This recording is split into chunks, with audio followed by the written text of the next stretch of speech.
Welcome to the ArmaniTalks YouTube channel. I'm your host, ArmaniTalks. In this channel, I'm covering communication skills for you to level up your way with words and become much more articulate. In today's episode, I'm going to give you 2 underrated tips to use whenever you're debating someone. Debating someone is nowadays seen as a very scary act because you never know what the other person's reaction is going to be. And the scarier part is you don't know what your reaction is going to be. Are you guys going to lose it? Because they always say, remember, in debates, someone is attacking your ideas. They're not attacking you. I mean, sure, this is a great punchline, but whenever someone is attacking our ideas, it sort of feels like they're attacking us. They're affecting our lifestyle choices, and we may not like that. And due to us not liking that, we spaz out. How can we avoid spazzing out for ourselves?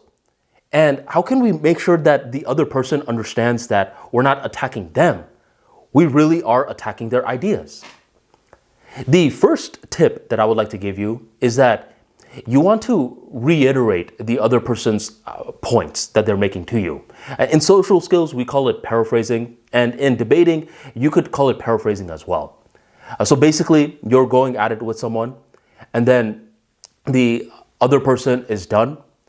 And before you start to say everything that's wrong with what they just said, you simply insert, okay, let me just make sure that I have your position down correctly.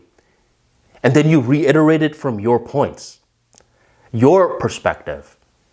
Now the other person can tell, oh, this guy was actually paying attention. And if for some reason you said something that the other person's like, no, I didn't say that, you guys can nip it in the bud right now before you give your argument.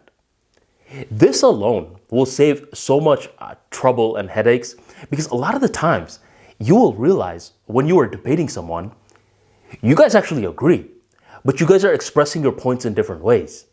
So in this portion where you're reiterating their points from your lens, it allows you to, number one, pay attention rather than planning a comeback. And number 2, make sure that you actually understand. So this is one tip. Insert the paraphrasing portion before the rebuttal portion. Number 2, this debating tip may seem a little off, but here it is. Be willing to change your mind. And here's the thing. You're actually doing this more for you rather than the other person, because a lot of the times when we know that we're debating someone, we have this tenseness. It seems very scary, right? But as soon as you say, nah, I'm willing to change my mind if this other person gives good points, it's like you go from tense to loose. And the thing is, you may know that, like, okay, this other guy is straight up ridiculous. I would never change my mind, right?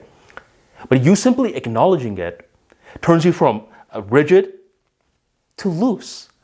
And when you're loose, you notice that you're not getting offended as quickly. You're like, look, I am actually rooting for you. I want you to change my mind.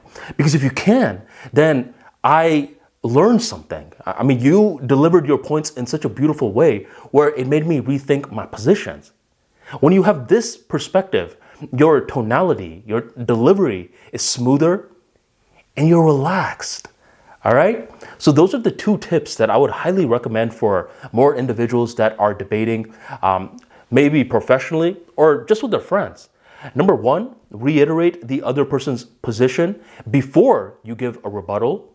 And number 2, be willing to change your mind. When you combine these 2 tips, that's when debating doesn't have to get personal so fast. It could really be an attack on someone's ideas. All right?